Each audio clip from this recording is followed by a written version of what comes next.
My dear students, welcome to online classes.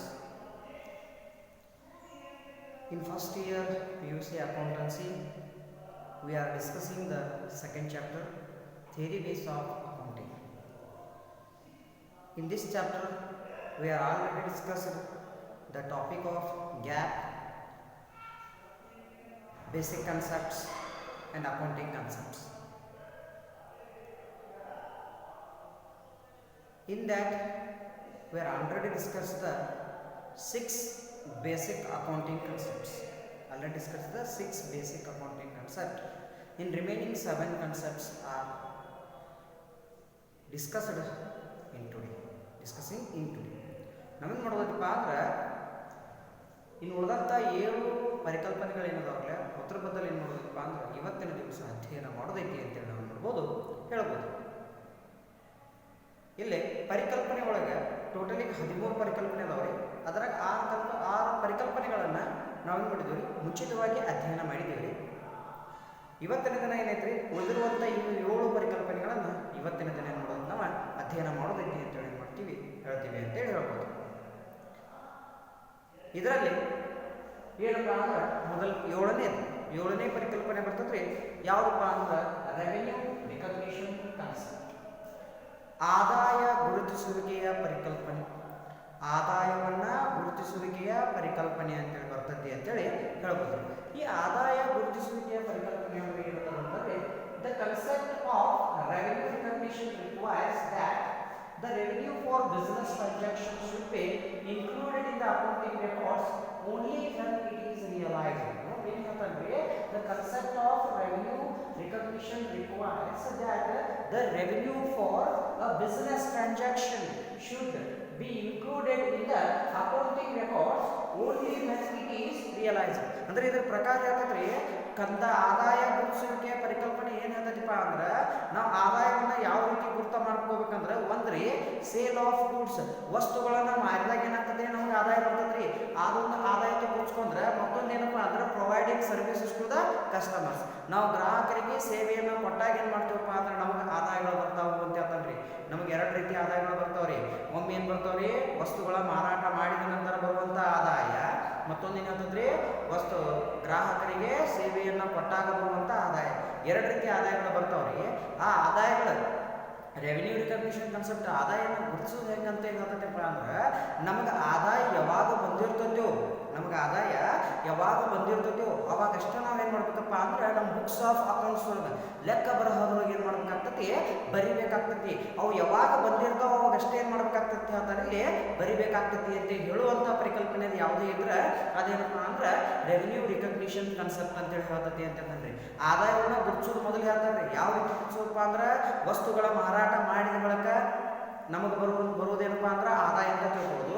ಅದ್ರ ಜೊತೆಗೆ ನಾವು ಗ್ರಾಹಕರಿಗೆ ಏನಪ್ಪ ಅಂದ್ರೆ ಸಹಾಯ ಸೇವೆಯನ್ನು ಕೊಟ್ಟಾಗ ಅದು ಬರ್ತದೇನ್ರಿ, ಅದಕ್ಕೂ ನಾವು ಏನಂತೀವಿ ಆದಾಯ. ಇಲ್ಲಿ ಆದಾಯ ಗುರುತಿಸಿದ ನಂತರ ಯಾವ ಆದಾಯಗಳನ್ನ ಬರಿಬೇಕು ಅಂದಾಗ ನಮ್ಮದು ಆದಾಯ ಯಾವಾಗ ಬಂದಿರ್ತೈತಿ ನೋಡ್ರಿ, ಆ ಬಂದಂಥ ಟೈಮ್ದೊಳಗೆ ಏನು ಮಾಡ್ಬೇಕಪ್ಪ ಅಂದ್ರೆ ನಾವು ಲೆಕ್ಕ ಬರಹದೊಳಗೆ ಅಥವಾ ಲೆಕ್ಕ ಪಟ್ಟಿಯೊಳಗೆ ಲೆಕ್ಕದ ಪುಸ್ತಕದೊಳಗೆ ಏನು ಮಾಡ್ಬೇಕಾಗ್ತದಪ್ಪ ಅಂದ್ರೆ ಬರಿಬೇಕಾಗ್ತತಿ ಅನ್ನುವಂಥ ಪರಿಕಲ್ಪನೆ ಯಾವುದರ ಇದ್ರೆ ಆ ಪರಿಕಲ್ಪನೆ ಯಾವುದಪ್ಪ ಅಂದ್ರೆ ಆದಾಯ ಗುರುತಿಸುವಿಕೆಯ ಪರಿಕಲ್ಪನೆ, ಆದಾಯವನ್ನು ಗುರುತ ಮಾಡ್ಕೊಳ್ಳುವಂಥ ಪರಿಕಲ್ಪನೆ ಅಂತೇಳಿ ಹೇಳ್ತೀವಿ ಅಂತ. ಇದಿಷ್ಟೇನಪ್ಪ ಅಂದ್ರೆ ರೆವೆನ್ಯೂ ರಿಕಗ್ನಿಷನ್ ಕಾನ್ಸೆಪ್ಟ್.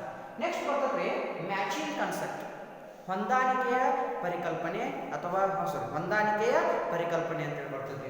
ಹೊಂದಾಣಿಕೆ ಮಾಡುವಂಥ ಏನಪ್ಪ ಅಂದ್ರೆ ಇದ ಪರಿಕಲ್ಪನೆ ಆಗ್ತತಿ ಅಥವಾ ಹೋಲಿಕೆಯ ಪರಿಕಲ್ಪನೆ, ಹೋಲಿಕೆ ಮಾಡುವುದು ಅಂತ ನೋಡ್ರಿ. ಏನ್ ಹೇಳ್ತಾರೆ matching concept States that expenses incurred in an accounting year should be matched with revenues during that period. Matching concept states that expenses incurred in an accounting year should be matched with revenues during that period. ಅಂದ್ರೆ matching concept ಏನು ಹೇಳ್ತದಪ್ಪ ಅಂದ್ರೆ ಏನು ನಮಗೆ ಖರ್ಚುಗಳು ಬರ್ತಿರ್ತಾವಲ್ಲ, ಖರ್ಚುಗಳು ಅಂದ್ರೆ accounting year ಅಂದ್ರೆ ಒಂದು accounting period ಅಂದ್ರೆ 12 ತಿಂಗಳು. 12 ತಿಂಗಳು ಬಂದಂತಹ ಖರ್ಚುಗಳನ್ನು ನಾವು ನೋಡ್ಬೇಕಪ್ಪ ಅಂದ್ರೆ ಆ ವರ್ಷದೊಳಗೆ ಅಂದ್ರೆ ಏನು 12 ತಿಂಗಳ ಅಕೌಂಟಿಂಗ್ ಪೀರಿಯಡ್ ಏನಿಲ್ಲ ಆ ವರ್ಷದೊಳಗೆ ಬಂದಂಥ ಆದಾಯದ ಜೊತೆಗೆ ಹೋಲಿಕೆ ಮಾಡಿ ನೋಡಬೇಕು ಅಂತ ಹೇಳ್ತದ್ರಿ. ಮ್ಯಾಚಿಂಗ್ ಕಾನ್ಸೆಪ್ಟ್ ಏನಾಗ್ತದ್ರಿ, ನಮಗೆ ಆದಂತಹ ಖರ್ಚುಗಳನ್ನು ಬಂದಂತಹ ಆದಾಯದೊಂದಿಗೆ ಹೋಲಿಕೆ ಮಾಡಿ ನೋಡುವುದು ಅಂತ ಹೇಳ್ತದ್ರಿ. ಯಾವುದ್ರಿಂದ ಮ್ಯಾಚಿಂಗ್ ಕಾನ್ಸೆಪ್ಟ್ ಅಂದ್ರೆ ಎಕ್ಸ್ಪೆನ್ಸಸ್ ಆಮೇಲೆ ಇನ್ಕಮ್ಸ್ಗಳನ್ನು ಹೋಲಿಕೆ ಮಾಡಿ ನೋಡ್ರಿ ಅಂತ ಹೇಳುವ ಪರಿಕಲ್ಪನೆ ಯಾವ್ದ್ರಿ ಅಂತಂದ್ರೆ ಅದು ಯಾವ್ದಪ್ಪ ಅಂದ್ರೆ ಮ್ಯಾಚಿಂಗ್ ಕಾನ್ಸೆಪ್ಟ್. ಹೋಲಿಕೆ ಯಾವ ಎದರ ಸಂಬಂಧ ಮಾಡಬೇಕು ಅಂತ ಹೇಳಿದಾಗ ಇಲ್ಲಿ ಏನಾಗಿರ್ತೈತೆ ನೋಡ್ರಿ, ಇನ್ಕಮ್ಗಳ ಆದಾಯಗಳು ಹೆಚ್ಚು ಬಂದು ಆ ಖರ್ಚು ಕಡಿಮೆ ಆಯ್ತು, ಆದಾಯಗಳು ಹೆಚ್ಚು ಬಂದು ಖರ್ಚು ಕಡಿಮೆ ಆಯ್ತು ಅಂದ್ರೆ ನಮಗೇನು ಬರ್ತದಪ್ಪ ಅಂದ್ರೆ ಲಾಭ ಬರ್ತೈತಿ ಅಂತ ಹೇಳ್ತದ್ರಿ. ಈ ಪರಿಕಲ್ಪನೆ ಹೇಳ್ತದ್ರಿ, ಆದಾಯಗಳು ಹೆಚ್ಚು ಬಂದು ನಮಗೆ ಖರ್ಚು ಕಡಿಮೆ ಆಯ್ತು, ಇನ್ಕಮ್ಸ್ ಹೆಚ್ಚಾತು, ಖರ್ಚು ಎಕ್ಸ್ಪೆನ್ಸಸ್ ಕಡಿಮೆ ಆಯ್ತು ಅಂದ್ರೆ ನಮಗೆ ಬರ್ತೈತ್ರಿ ಪ್ರಾಫಿಟ್ ಬರ್ತೈತಿ ಅಂತೇಳಿ ಹೇಳುವಂಥ ಪರಿಕಲ್ಪನೆ ಯಾವ್ದಪ್ಪ ಅಂದ್ರೆ ಮ್ಯಾಚಿಂಗ್ ಕಾನ್ಸೆಪ್ಟ್. ಅದ್ರ ಜೊತೆಗೆ ಮತ್ತೊಮ್ಮೆ ಹೇಳ್ತಂದ್ರೆ ನಮಗೆ ಏನು ಹೇಳ್ತೈತಿಪ್ಪ ಅಂದ್ರೆ ಖರ್ಚು ಹೆಚ್ಚಾಗಿ ಆದಾಯ ಕಡಿಮೆ ಆತಂದ್ರೆ ನಮಗೇನಾಗ್ತೈತ್ರಿ ನಷ್ಟ ಬರ್ತೈತಿ ಅಂತ ಹೇಳುವಂಥ ಪರಿಕಲ್ಪನೆನೂ ಇದಾಗಿರ್ತೈತಿ. ಅಂದ್ರೆ ಏನಪ್ಪಾ ಅಂದ್ರೆ ಎಕ್ಸ್ಪೆನ್ಸಸ್ ಹೆಚ್ಚಿರ್ತಾವ್ರಿ, ಇನ್ಕಮ್ ಏನಾಗಿರ್ತೈತ್ರಿ ಕಡಿಮೆ ಆಗಿರ್ತೈತ್ರಿ. ಅಂದ್ರೆ ಇಲ್ಲಿ ಹೋಲಿಕೆ ಮಾಡ್ತಂದ್ರೆ ನಾವು ಎದ್ರ ಸಂಬಂಧ ಹೋಲಿಕೆ ಮಾಡೋದಪ್ಪ ಅಂದ್ರೆ ಖರ್ಚುಗಳನ್ನ ಮತ್ತು ಆದಾಯಗಳನ್ನ ಎದ್ರ ಸಂಬಂಧ ಹೋಲಿಕೆ ಮಾಡ್ಬೇಕಂತ ಹೇಳ್ತಾನ್ರಿ, ನಮಗೆ ಲಾಭ ಆಗೈತೋ ಏನು ನಷ್ಟ ಆಗೈತೋ ಅಂತ ತಿಳ್ಕೊಳ್ಳೋ ಸಂಬಂಧ ಹೋಲಿಕೆ ಮಾಡಬೇಕು ಅನ್ನುವಂಥ ಪರಿಕಲ್ಪನೆ ಯಾವ್ದು ಹೇಳ್ತೈತಿಪ್ಪ ಅಂದ್ರೆ ಮ್ಯಾಚಿಂಗ್ ಕಾನ್ಸೆಪ್ಟ್ ಅಂತೇಳಿ ಹೇಳ್ತೈತಿ ಅಂತ ಹೇಳ್ತಾನೆ. ನಮಗೆ ಏನು ಹೇಳ್ತೈತ್ರಿ, ಆ ಖರ್ಚುಗಳನ್ನ ಮತ್ತು ಆದಾಯಗಳನ್ನ ಹೋಲಿಕೆ ಮಾಡಿ ನೋಡ್ರಿ, ಅದರಿಂದ ನಿಮಗೆ ಲಾಭ ಆಗೈತೋ ಏನು ನಷ್ಟ ಆಗೈತೋ ಅನ್ನೋದು ತಿಳಿತೈತಿ ಅಂತ ಹೇಳುವಂಥ ಪರಿಕಲ್ಪನೆ ಅಂತೇಳಿ ಹೇಳ್ಬೋದು, ಹೋಲಿಕೆಯ ಪರಿಕಲ್ಪನೆ. ನೆಕ್ಸ್ಟ್ ಬರ್ತದ್ರಿ ಫುಲ್ ಡಿಸ್ಕ್ಲೋಸರ್ ಕಾನ್ಸೆಪ್ಟ್, ಪೂರ್ಣ ಬಹಿರಂಗಪಡಿಸುವ ಪರಿಕಲ್ಪನೆ. ಪೂರ್ಣ ಬಹಿರಂಗಪಡಿಸುವ ಪರಿಕಲ್ಪನೆ ಅಂತ ಬರ್ತದ್ರಿ. ಏನು ಬಹಿರಂಗಪಡಿಸುವುದ ಅಂತ ಹೇಳ್ತೀವಿ, ಏನು ಬಹಿರಂಗ information provided by financial statements are used by different groups of people such as investors, lenders, suppliers and other in taking various financial decisions. Note ಏನು ಹೇಳ್ತೀವಿ, information provided by financial statements are used by different groups of people such as investors, lenders, suppliers and others in taking various financial decisions. ಇಲ್ಲಿ ಏನಾಗ್ತದೆ, ನಮ್ಗೆ ಹಣಕಾಸಿನ ಹೇಳಿಕೆಗಳಿಂದ ಏನಾಗ್ತದ್ರಿ ಮಾಹಿತಿಗಳು ದೊರೀತಾವೆ. ಹಣಕಾಸಿನ ಹೇಳಿಕೆಗಳು ಏನಿರಲ್ಲ, trading account, profit and loss account, ಆಮೇಲೆ ಬ್ಯಾಲೆನ್ಸ್ ಶೀಟ್, ಇವೇನಪ್ಪ ಅಂದ್ರೆ ನಮ್ಗೆ ಹಣಕಾಸಿನ ಹೇಳಿಕೆಗಳು ಅಂತ ಬರ್ತಾವ್ರಿ. ಈ ಹಣಕಾಸಿನ ಹೇಳಿಕೆಗಳಿಂದ ಬಂದಂತಹ ಮಾಹಿತಿಯನ್ನ ನಾವು ಯಾರಿಗೆ ಕೊಡುವುದು, ಬಂದಂತಹ ಮಾಹಿತಿಗಳನ್ನ ನಾವು ಯಾರ ಮುಂದೆ ಬಹಿರಂಗಪಡಿಸಬೇಕು ಅನ್ನೋದು ಹೇಳ್ತದ್ರಿ. ಇಲ್ಲಿ ಯಾರಿಗೆ ತೋರಿಸುವುದು ಅಂತ ಹೇಳ್ತದ್ರಿ, ಆ ಬಂದಂತಹ ಹಣಕಾಸಿನ ಹೇಳಿಕೆಗಳನ್ನು ನಾವು ತೋರಿಸೋದು ಯಾರು ಮುಂದಪ್ಪ ಅಂದ್ರೆ financial statements are used by different groups of people. ಅಂದ್ರೆ ಯೂಸರ್ಸ್ಗಳಿಗೆ, ಉಪಯೋಗಿಗಳಿಗೆ ಅಥವಾ ಬೇರೆ ಬೇರೆ ವ್ಯಕ್ತಿಗಳಿಗೆ ನಾವು ಏನು ಮಾಡ್ಬೇಕಾಗ್ತದ್ರಿ, ಆ ಫೈನಾನ್ಸಿಯಲ್ ಹೇಳಿಕೆಗಳನ್ನ, ಹಣಕಾಸಿನ ಹೇಳಿಕೆಗಳನ್ನ ತೋರಿಸ್ಬೇಕಾಗ್ತೈತಿ ಅಂತ ಹೇಳ್ತಾರ್ರಿ. ಯಾರ್ಯಾರಿಗೆ ಅಂತ ಹೇಳ್ತಾರ್ರಿ, ಇನ್ವೆಸ್ಟರ್ಸ್ ಹೂಡಿಕೆದಾರರಿಗೆ ತೋರಿಸ್ಬೇಕಾಗ್ತೈತ್ರಿ, ಲೆಂಡರ್ಸ್ ನಮಗೆ ಹಣ ಕೊಡೋರು ಇರ್ತಾರಲ್ಲ ಅವ್ರಿಗೆ ತೋರಿಸ್ಬೇಕಾಗ್ತೈತ್ರಿ, ಮತ್ತೆ ಹೇಳ್ತಾರೆ ಸಪ್ಲೈಯರ್ಸ್ ನಮಗೆ ವಸ್ತುಗಳನ್ನ ಪೂರೈಕೆ ಮಾಡೋರು ಇರ್ತಾರಲ್ಲ ಅವ್ರಿಗೆ ನಾವು ಏನು ಮಾಡ್ಬೇಕಾಗ್ತೈತ್ರಿ, ಈ ಹಣಕಾಸಿನ ಹೇಳಿಕೆಗಳನ್ನ ತೋರಿಸಬೇಕಾಗ್ತೈತಿ. ಮತ್ತೆ ನೆಕ್ಸ್ಟ್ ಹೇಳೇನ್ರಿ ಅದರ್ಸ್ ಅಂದ್ರೆ ಇಲ್ಲಿ ಗ್ರಾಹಕರು ಬಂದ್ರಿ, ಸಾರ್ವಜನಿಕರು ಬಂದರು, ಇವ್ರಿಗೆಲ್ಲರಿಗೆ ನಾವು ಏನು ಮಾಡ್ಬೇಕಾಗ್ತೈತಿಪ್ಪ ಅಂದ್ರೆ ಹಣಕಾಸಿನ ಹೇಳಿಕೆಗಳನ್ನ ತೋರಿಸ್ಬೇಕಾಗ್ತೈತಿ ಅಂತ ಹೇಳ್ತಾನ್ರಿ. ಹಣಕಾಸಿನ ಹೇಳಿಕೆಗಳನ್ನ ಇವ್ರೆಲ್ಲರಿಗೆ ಯಾಕೆ ತೋರಿಸ್ಬೇಕು, ತೋರಿಸ್ಬೇಕಂದ್ರೆ ಅವರ ಮಹತ್ವವಾದಂತಹ ಹಣಕಾಸಿನ ನಿರ್ಧಾರಗಳನ್ನ ತೆಗೆದುಕೊಳ್ಳೋದು. ಅವರು ಮಹತ್ವವಾದಂತಹ ಹಣಕಾಸಿನ ನಿರ್ಧಾರಗಳನ್ನು ತೆಗೆದುಕೊಳ್ಳಾಕ ಏನ್ ಮಾಡ್ಬೇಕಪ್ಪ ಅಂದ್ರೆ ನಾವು ಇವ್ರ ಮುಂದೆ ಎಲ್ಲರ ಮುಂದೆ ಏನ್ ಮಾಡಬೇಕು, ಹಣಕಾಸಿನ ಹೇಳಿಕೆಗಳನ್ನ ಬಹಿರಂಗಪಡಿಸಬೇಕು. ಅಂದ್ರೆ ಅವ್ರಿಗೆಲ್ಲ ಈ ರೀತಿ ಹಣಕಾಸಿನ ಹೇಳಿಕೆಗಳದಾವ್ರಿ, ನಮ್ಗೆ ಪ್ರಾಫಿಟ್ ಎಷ್ಟು ಬಂದತ್ರಿ, ಆಮೇಲೆ ಬ್ಯಾಲೆನ್ಸ್ ಶೀಟ್ ಟೋಟಲ್ ಎಷ್ಟು ಆಗೈತ್ರಿ, ಹೀಗೆಲ್ಲಾನು ನಾವೇನ್ ಮಾಡ್ಬೇಕಾಗ್ತೈತ್ರಿ ಅವ್ರ ಮುಂದೆ ತೋರಿಸ್ಬೇಕಾಗ್ತೈತಿ ಅಂತ ಹೇಳುವಂತ ಪರಿಕಲ್ಪನೆ ಅದು ಯಾವ್ದ್ರಿ ಇದ್ರೆ ಫುಲ್ ಡಿಸ್ಕ್ಲೋಸರ್ ಕಾನ್ಸೆಪ್ಟ್ ಅಂತ ಹೇಳ್ತೈತ್ರಿ. ನಾವು ಒಟ್ಟು ಏನು ಮಾಡ್ಬೇಕಪ್ಪ ಅಂದ್ರೆ ಇಲ್ಲಿ ಪೂರ್ಣವಾಗಿ ಬಹಿರಂಗಪಡಿಸಿಬಿಡಬೇಕು. ನಾವು ಮಾಡಿರುವಂತಹ ಹಣಕಾಸಿನ ಹೇಳಿಕೆಗಳನ್ನು ಬಹಿರಂಗಪಡಿಸಬೇಕು. ಯಾಕಪ್ಪ ಅಂದ್ರೆ ಅವರ ಉಪಯೋಗಿಗಳು ಅಥವಾ ಯೂಸರ್ಸ್ ಏನು ಮಾಡಬೇಕು, ನಮಗೆ ಹಣಕಾಸಿನ ನಿರ್ಧಾರಗಳನ್ನು ತೆಗೆದುಕೊಳ್ಬೇಕು. ಇನ್ವೆಸ್ಟರ್ಸ್ಗೆ ಏನು ಉಪಯೋಗ, ಇನ್ವೆಸ್ಟರ್ಸ್ ನಮ್ಗೆ ಲಾಭ ಹೆಚ್ಚಾಗಿತ್ತು ಅಂದ್ರೆ ಮತ್ತಷ್ಟು ಹೂಡಿಕೆ ಮಾಡ್ತಾರೆ ನಮ್ಮ ಬಿಸ್ನೆಸ್ ಅಂತ. ಲೆಂಡರ್ಸ್ ನಮ್ಗೆ ಹಣ ಕೊಡೋರು, ಸಾಲ ಕೊಡೋರು ಏನಿದಾರಲ್ಲ ಅವ್ರು ಏನು ಮಾಡ್ತಾರಪ್ಪ ಅಂದ್ರೆ ಮತ್ತಷ್ಟು ಸಾಲ ಕೊಡ್ತಾರೆ ನಮ್ಗೆ ಪ್ರಾಫಿಟ್ ಹೆಚ್ಚಾಗಿತ್ತು ಅಂದ್ರೆ. ಸಪ್ಲೈಯರ್ಸ್ ನಮ್ಮದು ಪ್ರಾಫಿಟ್ ಆಗತ್ತಿತ್ತಂದ್ರೆ ಏನಪ್ಪ ಇವ್ರು ನಮ್ಮ ಗೂಡ್ಸ್ಗಳನ್ನೆಲ್ಲ ಮಾರಾಟ ಮಾಡ್ತಾರ ಅಂತ ತಿಳ್ಕೊಂಡು, ಅಥವಾ ನಮಗೇನು ಪೂರೈಕೆ ಮಾಡ್ತಿರ್ತಾರಲ್ಲ ಇವ್ರು ನಮ್ಮ ಅಮೌಂಟ್ಗಳನ್ನು ಕರೆಕ್ಟಾಗಿ ಕೊಡ್ತಾರಂತ ತಿಳ್ಕೊಂಡು ಏನು ಮಾಡ್ತಾರಪ್ಪ ಅಂದ್ರೆ ಸಪ್ಲೈಗಳನ್ನು ಸ್ಪೀಡಾಗಿ ಮಾಡ್ತಾರೆ, ಅಥವಾ ಹೆಚ್ಚಿಗೆ ಸಪ್ಲೈಗಳನ್ನು ನಮಗೆ ಮಾಡಕ್ಕೆ ಪೂರೈಕೆಯನ್ನು ಮಾಡಕ್ಕೆ ಸಹಾಯ ಮಾಡ್ತದೆ. ಕಸ್ಟಮರ್ಸ್ ಏನಪ್ಪ ಇವರು ಪ್ರಾಡಕ್ಟ್ಗಳು ಚಲೋ ಅದಾವು, ಅದಕ್ಕೆ ಏನಾಗತ್ತೆ ಇವರಿಗೆ ಲಾಭ ಬರತೈತಿ ಅಂತ ತಿಳ್ಕೊಂಡು ಅವ್ರು ಏನು ಮಾಡ್ತಾರಪ್ಪ ಅಂದ್ರೆ ಹೆಚ್ಚಿಗೆ ಮತ್ತೆ ನಮ್ಮ ವಸ್ತುಗಳನ್ನು ಖರೀದಿ ಮಾಡಕ್ಕೆ ಚಾಲು ಮಾಡ್ತಾರೆ. ಈ ರೀತಿ ನಾವು ಹಣಕಾಸಿನ ಹೇಳಿಕೆಗಳನ್ನ ಬಹಿರಂಗಪಡಿಸಬೇಕು ಅಂತೇಳಿ ಹೇಳುವಂತ ಪರಿಕಲ್ಪನೆ ಯಾವ್ದಪ್ಪ ಅಂದ್ರೆ ಫುಲ್ ಡಿಸ್ಕ್ಲೋಸರ್ ಕನ್ಸೆಪ್ಟ್ ಅಂತೇಳಿ ಹೇಳ್ಬೋದು. ಇದೆಷ್ಟನೇ ಕನ್ಸೆಪ್ಟ್ ರೀ? 9ನೇ. ನೆಕ್ಸ್ಟ್ 10ನೇ ಕನ್ಸೆಪ್ಟ್ ಯಾವ್ದು ಬರ್ತದಪ್ಪ ಅಂದ್ರೆ ಕನ್ಸಿಸ್ಟೆನ್ಸಿ ಕನ್ಸೆಪ್ಟ್. ಕನ್ಸಿಸ್ಟೆನ್ಸಿ ಕನ್ಸೆಪ್ಟ್ ಅಂದ್ರೆ ಏನಪ್ಪಾ ಅಂದ್ರೆ ಸ್ಥಿರತೆಯ ಪರಿಕಲ್ಪನೆ, ಸ್ಥಿರವಾಗಿರ್ತತಿ ಅಂತ ನೋಡ್ರಿ. ಏನು The consistency concept means that the accounting practices and methods should remain unchanged from one accounting year to another. ಏನು ಹೇಳ್ತದೆ? The consistency concept means that the accounting practices and methods should remain unchanged from one accounting year to another. ಅಂದ್ರೆ ಹೇಳುವಂತದ್ದು ಇಷ್ಟ ಏನಪ್ಪಾ ಅಂದ್ರೆ ಒಂದು ವರ್ಷ ಅಂದ್ರೆ ಒಂದು ಲೆಕ್ಕ ಬರಹದ ವರ್ಷಕ್ಕೆ ಮತ್ತೊಂದು ವರ್ಷ ಲೆಕ್ಕ ಬರಹದ ವರ್ಷಕ್ಕೆ ಒಂದು ಲೆಕ್ಕ ಬರಹದ ವರ್ಷ ಅಂದ್ರೆ ಯಾವ್ದಪ್ಪ ಅಂದ್ರೆ ಒಂದು ಅಕೌಂಟಿಂಗ್ ಅಂದ್ರೆ 12 ಮಂತ್ಸ್ 12 ತಿಂಗಳಿನ ಒಂದು ವರ್ಷ ಇರ್ತದೆ. ಆ ವರ್ಷಕ್ಕೆ ಮತ್ತು ಅದ್ರ ಮುಂದಿನ ವರ್ಷಕ್ಕೆ ಏನಿರಂಗಿಲ್ಲ, ವಿಧಾನಗಳು ಎಲ್ಲಾನು ಚೇಂಜ್ ಆಗಂಗಿಲ್ಲ. ನಾವು ಬಿಡಿಸುವಂತ ವಿಧಾನಗಳ ಸೇಮ್ ಇರ್ತಾವು. ಪ್ರಾಫಿಟ್ ಹೆಚ್ಚ ಕಮ್ಮಿ ಆಗ್ಬೋದ್ರಿ, ಲಾಭ ನಷ್ಟ ಏನಾಗ್ಬೋದ್ರಿ, ಹೆಚ್ಚ ಕಮ್ಮಿ ಆಗ್ಬೋದು. ಆದ್ರೆ ನಮ್ಗೆ ಏನಾಗ್ಬೇಕಪ್ಪ ಅಂತ ಹೇಳಿದ್ರೆ ನಿಮ್ಗೆ ಇಲ್ಲಿ ನಮ್ಮ ಕನ್ಸೆಪ್ಟ್ ಏನ್ ಹೇಳ್ತದಪ್ಪ ಅಂದ್ರೆ ನಾವು ಬಿಡಿಸುವಂತ ಮೆಥಡ್ಗಳ, ಬಿಡಿಸುವಂತ ವಿಧಾನಗಳ, ನಾವು ಅಭ್ಯಾಸ ಮಾಡುವಂತ ಲೆಕ್ಕ ಪದ್ಧತಿ, ಬಿಡಿಸುವಂತ ವಿಧಾನಗಳು ಏನಾಗಂಗಿಲ್ಲ, ಒಟ್ಟ ಚೇಂಜ್ ಆಗಂಗಿಲ್ಲ. ನೀವು ಯಾವ್ದೋ ಅಕೌಂಟಿಂಗ್ ಇಯರ್ ತಗೋರಿ, ಯಾವ್ದೋ ವರ್ಷ ತಗೋರಿ, ಎಲ್ಲಾ ವರ್ಷಗಳು ಏನದಾವ್ರಿ ಬಿಡಿಸುವಂತ ಮೆಥಡ್ಗಳು ಅಥವಾ ಬಿಡಿಸುವಂತ ಪದ್ಧತಿಗಳು ಅಥವಾ ಬಿಡಿಸುವಂತ ವಿಧಾನಗಳು ಏನಾಗ್ಯಾವ್ರಿ ಸೇಮ್ ಅದಾವು. ಒಟ್ಟ ಏನಾಗಂಗಿಲ್ಲ, ಚೇಂಜ್ ಆಗಲ್ಲ. ಅನ್ಚೇಂಜ್ಡ್ ಅಂದ್ರೆ ಒಟ್ಟ ಬದಲಾಗಂಗಿಲ್ಲ.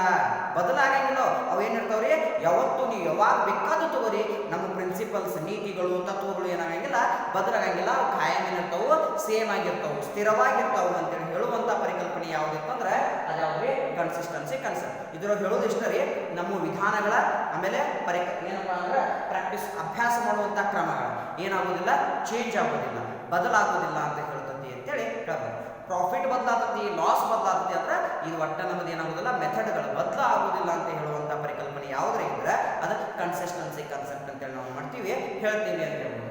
ನೆಕ್ಸ್ಟ್ ಯಾವ್ದು ಬರ್ತದೆ? Conservatism concept. ಏನ್ ಹೇಳ್ತದ್ರಿ? ಇದ ಕನ್ಸರ್ವೇಟಿಸಮ್ ಕನ್ಸೆಪ್ಟ್ ಅಂತ ಬರ್ತದ್ರಿ. ನೋಡ್ರಿ ಅದೇನ್ ಹೇಳ್ತದ್ರಿ? ಸಂರಕ್ಷಣಾತ್ಮಕ ಪರಿಕಲ್ಪನೆ, ಸಂರಕ್ಷಣೆಯನ್ನ ಯಾವ ರೀತಿ ಮಾಡ್ಕೊಳ್ಳೋದು ಅಂತೇಳಿ ಹೇಳ್ತದೆ ನೋಡ್ರಿ. ಏನ್ ಹೇಳ್ತದೆ ನೋಡ್ರಿ? The concept of conservatism provides guidance for recording transactions in the books of accounts and is based on the policy of playing safe. The concept of conservatism provides guidance for recording the transactions in the books of accounts and is based on the policy of playing safe. ಅಂದ್ರೆ ಏನಾಗುತ್ತೆ? Conservatism concept ಅಂದ್ರೆ ಸಂರಕ್ಷಣಾತ್ಮಕ ಪರಿಕಲ್ಪನೆ. ನಾವೇನಿರ್ಬೇಕು, ಸುರಕ್ಷಿತವಾಗಿರ್ಬೇಕು ಅನ್ನುವಂತ ಹೇಳುವಂತ ಪರಿಕಲ್ಪನೆ ಯಾವಪ್ಪ ಅಂದ್ರೆ ಈ ಸಂರಕ್ಷಣಾತ್ಮಕ ಪರಿಕಲ್ಪನೆ. ಇದೇನ್ ಹೇಳ್ತೈತ್ರಿ? ಮಾರ್ಗದರ್ಶನವನ್ನು ನೀಡ್ತೈತ್ರಿ. ಹೆಂಗ ಮಾರ್ಗದರ್ಶನ ನೀಡ್ತೈತಿಪ್ಪ ಅಂದ್ರೆ ನಾವು ಅಕೌಂಟ್ದೊಳಗೆ ಯಾವ ರೆಕಾರ್ಡ್ಗಳನ್ನ ಬರಿಬೇಕು ಮತ್ತೆ ಹೆಂಗ ಬರಿಬೇಕು ಅನ್ನುವಂತ ಮಾರ್ಗದರ್ಶನವನ್ನ ನೀಡುವಂತ ಪರಿಕಲ್ಪನೆ ಯಾವ್ದ್ರಿ? ಕನ್ಸರ್ವೇಟಿಸಮ್ ಪರಿಕಲ್ಪನೆ. ಮತ್ತೆ ಇದೇನ್ ಹೇಳ್ತೈತ್ರಿ? ನಾವ್ ಏನ್ ಮಾಡ್ಬೇಕು? ಸರಿಯಾಗಿ ಲೆಕ್ಕ ಬರಹವನ್ನ ಅಥವಾ ಲೆಕ್ಕವನ್ನ ಸರಿಯಾಗಿ ಬರಿಬೇಕು, ಬರೆದಿಡಬೇಕು ಅಂತ ಹೇಳ್ತೈತ್ರಿ. ಅಂದ್ರೆ ಏನಪ್ಪಾ ಅಂದ್ರೆ ನಾವ್ ಏನಾಗಿರ್ಬೇಕು, ಎಲ್ಲಾ ಕಡೆಯಿಂದ ಶೇಫ್ ಆಗಿರ್ಬೇಕು. Playing safe, policy of playing safe ಅಂತ ಹೇಳಿ ಇದೇನಪ್ಪ ಅಂದ್ರೆ ತತ್ವ ಬರ್ತೈತಿ. ಆ ತತ್ವ ಏನಿರ್ತೈತಿಪ್ಪ ಅಂದ್ರೆ ನಾವೆಲ್ಲರ ಕಡೆಯಿಂದ ಏನಿರಬೇಕು, ಪ್ಲೇಯಿಂಗ್ ಸೇಫ್ ಆಗಿರಬೇಕು. ಎಲ್ಲ ಕಡೆಯಿಂದ ನಾವು ಸೇಫ್ ಅಂದ್ರೆ ನಾವು ಉಳ್ಕೋಬೇಕು, ಎಲ್ಲಿ ನಾವು ಸಿಕ್ಕಾಕೊಳ್ಬಾರ್ದು. ಅಂದ್ರೆ ಸರಿಯಾಗಿ ನಾವು ಏನು ಮಾಡಬೇಕು, ಅಕೌಂಟನ್ನು ಬುಕ್ನೊಳಗೆ ಬರೀಬೇಕು ಅಂತ ಹೇಳುವಂಥ ಪರಿಕಲ್ಪನೆ ಅದು ಯಾವ್ದು ಇದ್ರೆ ಕನ್ಸರ್ವೇಟಿಸಮ್ ಕಾನ್ಸೆಪ್ಟ್ ಅಂತ ಹೇಳ್ಬೋದು. ಒಟ್ಟು ನಾವು ಏನು ಮಾಡಬೇಕು, ಸೇಫ್ ಆಗಿರ್ಬೇಕು, ಎಲ್ಲರ ಕಡೆ ಉಳ್ಕೋತಿರ್ಬೇಕು, ಎಲ್ಲಿ ಸಿಕ್ಕಾಕೋಬಾರ್ದು. ಅಡ್ಬುತ್ನಾಗ ಅಡಿಗೆ ಸಿಕ್ಕೋಬಾರ್ದ್ರೆ ಎಲ್ಲ ಕಡೆ ಸೇಫ್ ಆಗಿರ್ಬೇಕು. ನಾವು ಸರಿಯಾಗಿ ಲೆಕ್ಕವನ್ನು ಬರೆದಿವಿ ಅಂದ್ರೆ ನಾವು ಯಾವ ಕಡೆ ಸಿಕ್ಕೋತೀವಿ ಅಂತ ಹೇಳ್ತೀವಿ ಪರಿಕಲ್ಪನೆ ಅಂತೇಳಿ ಹೇಳ್ಬೋದು. ನೆಕ್ಸ್ಟ್ ಬರ್ತದೆ ಮಟೀರಿಯಾಲಿಟಿ ಕಾನ್ಸೆಪ್ಟ್. ಮಟೀರಿಯಾಲಿಟಿ ಕಾನ್ಸೆಪ್ಟ್ ಅಂದ್ರೆ ಪ್ರಾಧಾನ್ಯತೆಯ ಪರಿಕಲ್ಪನೆ. ಏನು ಪ್ರಾಧಾನ್ಯತೆ? ಎದಕ್ಕೆ ನಾವು ಹೆಚ್ಚು ಒತ್ತು ಕೊಡ್ತೀವಿ, ಯಾವುದಕ್ಕೆ ಒತ್ತು ಕೊಡ್ತೀವಿ ಅಂತ ಹೇಳುವಂತ ಪರಿಕಲ್ಪನೆ ಯಾವ್ದ್ರೆ ಅಂತಂದ್ರೆ ಯಾವ್ದ್ರೆ ಮಟೀರಿಯಾಲಿಟಿ ಕಾನ್ಸೆಪ್ಟ್ ಅಂತ ಹೇಳ್ತೀವಿ. ನೋಡ್ರಿ ಏನ್ ಹೇಳ್ತದೆ? According to materiality concept, a detailed record is made only of those business transactions which are significant to the users of accounting information. Nodri, according to the materiality concept, a detailed record is made only of those business transactions which are significant to the users of accounting information. Materiality concept ರೀ, ನಾವು ಯಾವ ವ್ಯವಹಾರದ ವಹಿವಾಟುಗಳನ್ನ ಬುಕ್ನ್ಯಾಗ ಬರಿಬೇಕು ಅಂತ ಹೇಳ್ತದ್ರಿ. ಯಾವ ವ್ಯವಹಾರದ ವಹಿವಾಟುಗಳನ್ನ ಬುಕ್ನ್ಯಾಗ ಬರಿಬೇಕಂದ್ರೆ ಪ್ರಚಲಿತವಾಗಿರ್ತಾವೋ ಆ ವ್ಯವಹಾರದ ವಹಿವಾಟುಗಳನ್ನು ಮಾತ್ರ ನಾವೇನು ಮಾಡ್ಬೇಕಪ್ಪ ಅಂದ್ರೆ ಬುಕ್ಕಿನಲ್ಲಿ ಬರಿಬೇಕು. ಯಾವ ವಹಿವಾಟುಗಳು ಪ್ರಾಧಾನ್ಯತೆಯನ್ನು ಪಡೆದಿರ್ತಾವೋ ಆ ವಹಿವಾಟುಗಳನ್ನು ನಾವೇನು ಮಾಡಬೇಕು, ಬುಕ್ಕಿನೊಳಗೆ ಬರುವಂಥ ಬರಿಬೇಕು ಅನ್ನುವಂಥ ಪರಿಕಲ್ಪನೆ ಯಾವುದಪ್ಪ ಅಂದ್ರೆ ಮಟೀರಿಯಾಲಿಟಿ ಕನ್ಸೆಪ್ಟ್, ಪ್ರಾಧಾನ್ಯತೆಯ ಲೆಕ್ಕ ಬರಹದ ಮಾಹಿತಿಗಳನ್ನು ನಾವು ಯಾವ್ಯಾವ ಮಾಹಿತಿಗಳನ್ನು ಬುಕ್ಕಿನೊಳಗೆ ಬರಿಬೇಕು ಅಂತೇಳಿ ಹೇಳುವಂಥ ಪರಿಕಲ್ಪನೆ ಯಾವುದಪ್ಪ ಅಂದ್ರೆ ಮಟೀರಿಯಾಲಿಟಿ ಕನ್ಸೆಪ್ಟ್. ಯಾವ ವಹಿವಾಟುಗಳು ಪ್ರಾಧಾನ್ಯತೆಯನ್ನು ಪಡೆದಿರ್ತಾವೋ ಅಂತಹ ವಹಿವಾಟುಗಳನ್ನು ಮಾತ್ರ ನಾವೇನು ಮಾಡಬೇಕು, ಬುಕ್ಕಿನೊಳಗೆ ಬರಿಬೇಕು ಅನ್ನುವಂಥ ಪರಿಕಲ್ಪನೆ ಯಾವುದಪ್ಪ ಅಂದ್ರೆ ಮಟೀರಿಯಾಲಿಟಿ ಕನ್ಸೆಪ್ಟ್ ಅಂತೇಳಿ ಹೇಳ್ಬೋದು ಅಂತೇಳಿ ಹೇಳ್ತಾರೆ. ಇದು ಯಾವುದೇ 12. ಇನ್ನು ಲಾಸ್ಟ್ ಒನ್ ಯಾವ್ದು ಬರ್ತದಪ್ಪ ಅಂದ್ರೆ ಆಬ್ಜೆಕ್ಟಿವಿಟಿ ಕನ್ಸೆಪ್ಟ್, ವಸ್ತುನಿಷ್ಠತೆಯ ಪರಿಕಲ್ಪನೆ. ಏನಂತಂದ್ರೆ ಆಬ್ಜೆಕ್ಟಿವಿಟಿ ಕನ್ಸೆಪ್ಟ್ ವಸ್ತುನಿಷ್ಠತೆಯ ಪರಿಕಲ್ಪನೆ ಏನಂತ ನೋಡಪ್ಪ. The concept of objectivity requires that accounting transaction should be recorded in an objective manner, free from the bias of accountants and others. The concept of objectivity requires that accounting transaction should be recorded in an objective manner. ಅಂದ್ರೆ ಏನಂತಂದ್ರೆ ಯಾವ ವಹಿವಾಟುಗಳನ್ನು ನಾವೇನು ಮಾಡಬೇಕು, ಲೆಕ್ಕ ಪದ್ಧತಿ ಒಳಗೆ ಬರಿಬೇಕು ಅಥವಾ ಲೆಕ್ಕ ಬರಹದೊಳಗೆ ಬರಿಬೇಕು ಅಂತ ಹೇಳ್ತದೆ. ಯಾವ ವಹಿವಾಟುಗಳು ದೃಢೀಕರಣವನ್ನು ಹೊಂದಿರ್ತಾವೋ ಅಂತಹ ವಹಿವಾಟುಗಳನ್ನು ಮಾತ್ರ ನಾವೇನು ಮಾಡಬೇಕು, ಬರಿಬೇಕು.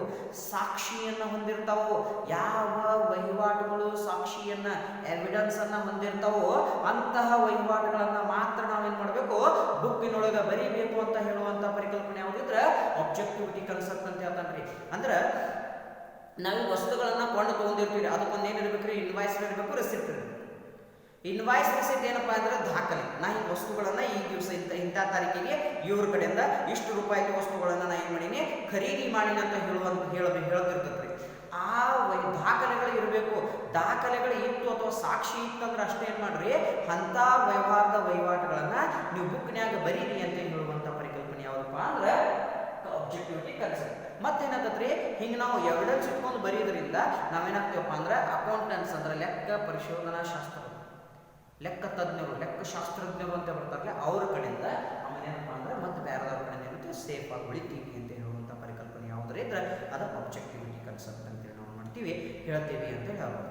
ಇಲ್ಲಿಗೆ ಏನಾಗ್ತದಪ್ಪ ಅಂದ್ರೆ ನಮ್ಮದು ಬೇಸಿಕ್ ಕನ್ಸೆಪ್ಟ್ಸ್ ಆಫ್ ಅಕೌಂಟಿಂಗ್ ಅಂತೇಳಿ ನಿಂತಿರಲ್ಲ, ಈ ಕನ್ಸೆಪ್ಟ್ ಏನಾಗ್ತದೆ ಮುಗಿತೈತಿ ಅಂತ ಹೇಳ್ಬೋದು. ಇನ್ನು ಮುಂದಿನ ಹಲವಾರು ಕನ್ಸೆಪ್ಟ್ಗಳದಾವ. ನಾವೇನು ಕಲಿತೀವಿ, ಸಿಸ್ಟಮ್ಸ್ ಆಫ್ ಅಕೌಂಟಿಂಗ್ ಅಂತ ಕಲಿತೀವಿ, ಆಮೇಲೆ ಬೇಸಿಸ್ ಆಫ್ ಅಕೌಂಟಿಂಗ್ ಅಂತ ಕಲಿತೀವಿ, ಅಕೌಂಟಿಂಗ್ ಸ್ಟ್ಯಾಂಡರ್ಡ್ಸ್ ಅಂತ ಕಲಿತೀವಿ, IFRS ಅಂತ ಕಲಿತೀವಿ, ಅದ್ರ ಜೊತೆಗೆ GST ಅಂತ ಹೊಸವಾಗಿ ಏನು ಬಂದಿರ್ತಲ್ಲ ಅದ್ರ ಬದಲು ಏನು ಮಾಡ್ತೀವಿ ಇನ್ನೂ ಕಲಿತೀವಿ ಅಂತ ಹೇಳ್ತಾ ಇವತ್ತಿನ ಕ್ಲಾಸಲ್ಲಿ ಇಲ್ಲಿಗೆ ಏನು ಮಾಡೋಣ ಮುಕ್ತಾಯ